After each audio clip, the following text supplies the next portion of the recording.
ஓசூர் மாநகராட்சி 29வது வார்டில் நவீன மின் மயானம் அமைக்கும் பணி பொதுமக்கள் எதிர்ப்பால் நிறுத்தம்.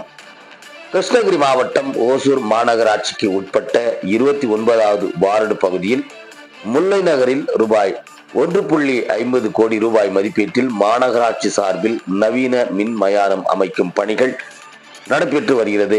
இதற்கு முல்லை நகர், சானசந்திரம், திருவிக நகர், வஉசி நகர், தமிழ்நாடு வீட்டு வசதி வாரிய குடியிருப்பு உள்ளிட்ட குடியிருப்பு பகுதிகளை சேர்ந்த சுமார் 2000க்கும் மேற்பட்ட மக்கள் கடும் எதிர்ப்பு தெரிவித்துள்ளனர்.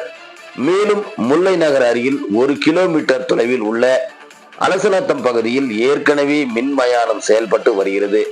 தற்போது இங்கு அமைக்கப்பட்டு வரும் மின் மயானம் காரணமாக இப்பகுதியில் செயல்பட்டு வரும் 2 அரசு பள்ளிகள், பொது சுகாதார நிலையம் மற்றும் காயத்ரி தேவி அம்மன் கோவிலும் அமைந்திருப்பதால் போக்குவரத்து நெரிசல் ஏற்படும் இந்த நிலையில் உள்ளது.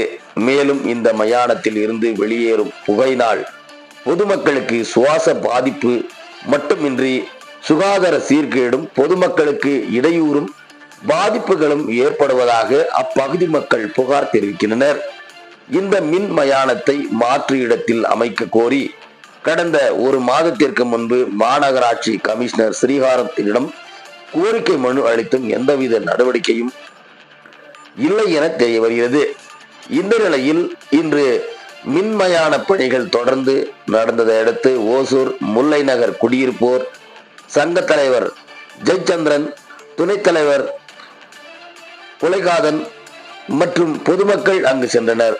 மேலும் மாநகராட்சி உதவி செயற்பொறியாளர் Prabhakaran, councillor Dilshad Mujibur Rahman, town inspector Nagaraj மற்றும் போலீசார் சம்பவ இடத்திற்கு விரைந்து சென்றனர். அப்போது பொதுமக்கள் கான்ட்ராக்டரிடம் மக்களுக்கு பாதிப்பை ஏற்படுத்தும் பணிகளை நிறுத்துங்கள் என கூறினார். இதனால் அங்கு வாக்குவாதம் ஏற்பட்டது.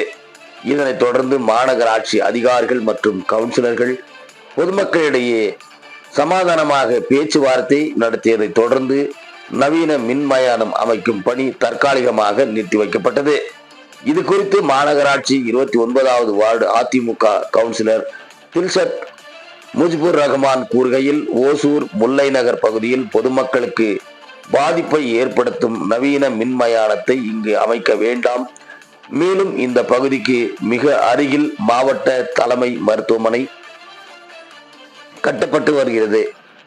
இது திறக்கப்பட்டால் மருத்துவமனையில் இருந்து அதிகமான பிரேதங்கள் கொண்டு வரப்படும். இதனால் முல்லை நகர் பகுதி மக்கள் பெரிதும் பாதிக்கப்படுவார்கள். எனவே மயானத்தை இங்கு அமைக்காமல் மாற்று இடத்திற்கு ஏற்பாடு செய்ய வேண்டும் என அவர் தெரிவித்தார். இதனால் அப்பகுதியில் பரபரப்பு ஏற்பட்டது. எதிர்நீச்சல் தொலைக்காட்சி செய்திகளுக்காக ஓசூரில் இருந்து செய்தியாளர் செல்வமுடன் ராமச்சந்திரன்.